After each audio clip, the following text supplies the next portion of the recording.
आदाब दोस्तों।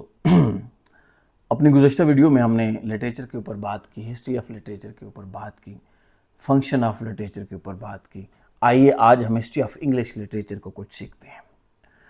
जिस जगह को आज हम मौजूदा दौर में बरतानिया बोलते हैं, इसको सबसे पहले केल्ट्स ने आबाद किया। केल्ट्स यहाँ के मकामी बशिंदे थे जो सालों साल से यहाँ रह रहे थे। इस जगह को ब्रिटॉन्स कहा जाता था, क्योंकि केल्ट्स का जो कबीला था वो ब्रिटॉन्स था। अब होता कुछ इस तरह से है कि इटली में एक सल्तनत बहुत ज़्यादा अपना नाम कमाती है और वो रोमन सल्तनत थी, और उनका जो नॉमिनेटेड पर्सन था जूलियस सीजर था। अब जूलियस सीजर यहाँ केल्ट्स के ऊपर भी हमले करना शुरू हो जाता है और फिर इस जगह को फतह कर लेता है। जब वो इस जगह को फतह करता है तो यहाँ ढेर सारे रोमन जो है इस ब्रिटॉन्स को अपनी कॉलोनी बनाते हैं और यहाँ आके आबाद होना शुरू हो जाते हैं। जब रोमन यहाँ आबाद होना शुरू हो जाते हैं तो वो साथ में अपना कल्चर भी लाते हैं, अपनी सकाफत भी लाते हैं, तहजीब भी लाते हैं, और जो सबसे बड़ी बात थी वो अपना मजहब भी लाते हैं। यानी यहाँ आके वो आबाद होना शुरू हो गए। अब होता कुछ इस तरह से है कि यहाँ कुछ लोग खाना बदोश थे जिनको पैक्ट्स कहा जाता है, स्कॉटिश कबाइल से ताल्लुक़ रखते थे, वो इन लोगों के ऊपर हमला कर रहे थे जो रोमन्स आए थे। अब क्या होता है कि रोमन्स ने उन पैक्ट्स से बचाव के लिए एक वाल क्रिएट की, एक दीवार खड़ी की जिसको हेड्रियंस वाल कहा जाता है। उन्होंने उनके बचाव के लिए ये वाल तामीर की। इसी दौरान जब यहाँ रोमन्स यहाँ हुकूमत कर रहे थे तो पीछे इटली में दोबारा से फॉरेन अटैक शुरू होते हैं। वहाँ यानी हालात ख़राब होते हैं। जो इनका बादशाह था हॉन्ड्रियस, वो इनको बुला के, केल्ट्स को बुला के कहता है कि अब हम वापस जा रहे हैं, अब तुम अपनी हिफाजत खुद करो, हम यहाँ से निकलना चाहते हैं। अब वहाँ से रोमन्स वापस रोम में यानी इटली में चले जाते हैं। अब केल्ट्स को जो मुसलसल ख़तरा था इन पैक्ट्स के हमले का था। अब इन्होंने अपनी मदद के लिए 3 कबाइल्स को ख़त लिखे, जिनमें सबसे पहले एंगल्स थे, सैक्सन थे और तीसरे नंबर पे जूट्स थे। एंगल्स और सैक्सन जो थे वो शुमाली जर्मनी से ताल्लुक़ रखते थे, जबकि जूट्स जो थे वो स्कैंडिनेवियन कंट्री से ताल्लुक़ रखते थे। ये तीनों लोग यहाँ आके आबाद हुए। अब सवाल ये यहाँ खड़ा होता है कि हमें किस तरह से पता चलता है कि यहाँ ये लोग आबाद थे और इन्होंने आके इनको हमले से बचाया। 18th सेंचुरी में एक किताब लिखी गई, एक्लेसियास्टिकल हिस्ट्री ऑफ इंग्लिश। ये बीट इसका आथर था। उसने ये बताया कि इन केल्ट्स ने उन तीनों कबाइल को अपने पास यहाँ बुलाया जो समुद्री रास्ते से होकर यहाँ आए।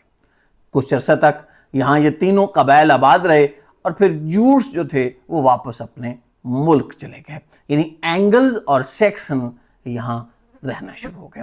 अब वो कहते हैं कि जिस जगह ये एंगल्स आबाद थे इस जगह को एंगल्स लैंड कहा जाता था, और इन्हीं की वजह से इंग्लैंड जो है वो बहुत ज़्यादा मशहूर हुआ। अब होता कुछ इस तरह से है, ये लोग जो एंगल्स और सैक्सन थे ये यहाँ अपना कब्ज़ा, तसल्लुत परमानेंट करने की कोशिश करते हैं, और साथ में जो केल्ट्स जो इनको मदद के लिए बुला रहे थे इनको वो इस इलाके से भगा देते हैं, यहाँ से वो निकाल देते हैं। ये जितने भी केल्ट्स थे वो आयरलैंड, स्कॉटलैंड और वेल्स में चले जाते हैं। यानी वो जो मकामी नेटिव थे वो सारे के सारे जो ब्रिटेन्स के नेटिव थे यहाँ से निकल कर आयरलैंड, स्कॉटलैंड और वेल्स में चले जाते हैं, जबकि यहाँ परमानेंट जो एंगल्स और सैक्सन आबाद हो जाते हैं। अब एंगल्स जो यहाँ नॉमिनेटेड पावर्स में थे उन्होंने इस इलाके को, जिसको ब्रिटेन या इंग्लैंड कहते हैं, इसको 7 मुख्तलिफ हिस्सों में तकसीम किया, जिसमें ससेक्स, वसेक्स, एसेक्स, और जो पावरफुल ताकत थी, पावरफुल जो सिटी था या जगह थी वो वसेक्स था। ये सबसे ज़्यादा उनकी ताकत का मशहूर किबला भी था, और यहाँ वो सारे लोग जो थे वो आबाद थे। अब यहाँ ये तो था उनकी हिस्ट्री। अब जब ये वसेक्स में सारे आबाद हुए एंगल्स, तो यहाँ इन्होंने लिटरेचर प्रोड्यूस करना भी शुरू कर दिया। इस वसेक्स की जो उन्होंने इब्तदा रखी थी, इससे पहले وہ فوک ٹیلز کی صورت میں یعنی زبانی کلامی جو تھا وہ لٹریچر جو ہے ایک آدمی سے دوسرے آدمی کو سکھاتے ہیں، چونکہ اس وقت انہوں نے لکھنا نہیں سیکھا تھا۔ اس ریاست کے قیام کے بعد انہوں نے رومن سے الفابیٹ لیے، الفابیٹس لینے کے بعد انہوں نے حروف تہجی سے لکھنا شروع کیا۔ جب انہوں نے حروف تہجی سے لکھنا شروع کیا تو انہوں نے یہاں مقامی لٹریچر جو تھا، جرمن لٹریچر جس کو اولڈ انگلش لٹریچر بھی کہا جاتا ہے، وہ لکھنا شروع کیا۔ اس میں ایپکس تھی، ریڈلز تھیں، یعنی مختلف چیزیں انہوں نے لکھنا شروع کی، اس طرح لٹریچر انہوں نے پروڈیوس کیا۔ اس دور میں انہوں نے کم و بیش جو آج کے موجودہ دور تک بھی جو ان کے مینوسکرپٹ جو نسخہ جات ملتے ہیں وہ 400 کے قریب ملتے ہیں، اور جب سب سے یعنی بڑی جو ان کی ایپکس نظم ملتی ہے وہ وڈست ہے، جو ایک یعنی مختلف مینوسکرپٹس میں اس کا ہمیں نشان ملتا ہے۔ دوسری جو سب سے بڑی ہے وہ بیوالف ہے۔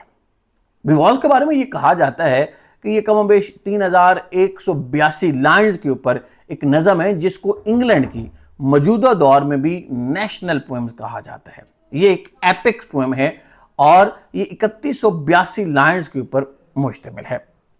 یہ ایک ہی مینوسکرپٹ میں ملتی ہے۔ اس کے بعد ڈیور ایک نظم ہے جو کم و بیش 42 لائنز کے اوپر مشتمل ہے، یہ بھی یعنی ہمیں اولڈ مینوسکرپٹ میں جو اینگل اور سیکسن کے دور میں لٹریچر پروڈیوس ہوا تھا ان کے حوالے سے ملتی ہے۔ اس کے علاوہ جو سب سے امپورٹنٹ نام ہیں اس دور میں یعنی اینگل اور سیکسنز کے دور میں وہ کیڈمین ہے، اس کے بعد دوسرا جو سب سے بڑا نام ہے وہ سائن والف کا۔ یہ بہت بڑے لکھاری ہیں جو اس دور میں ہمیں ملتے ہیں۔ تو یہ وہ دور تھا، یعنی ہم نے اس کی تاریخ پس منظر میں کم و بیش 43 عیسوی سے لے کے اب تک جو بات ہم اینگل اور سیکسن تک چھیڑی ہے، آگے ہم نیکسٹ کلاس میں لیکچرز میں ہم دیکھنے کی کوشش کریں گے کہ کون کون سے وہ ان کے لکھنے کے سٹائلز تھے وہ اس دور میں پروڈیوس ہوئے، اور مزید کون سا لٹریچر جو ہے ان اینگلز اور سیکسنز کے دور میں پروڈیوس ہوا۔ تو ویسیکس ریاست میں جو 1066 تک چلتی ہے اس میں فی الحال یعنی ہم کیڈمین اور سائن والف تک بات کو چھوڑتے ہیں، گزشتہ بات ہم اگلی ویڈیو میں کریں گے۔ آداب، سلام۔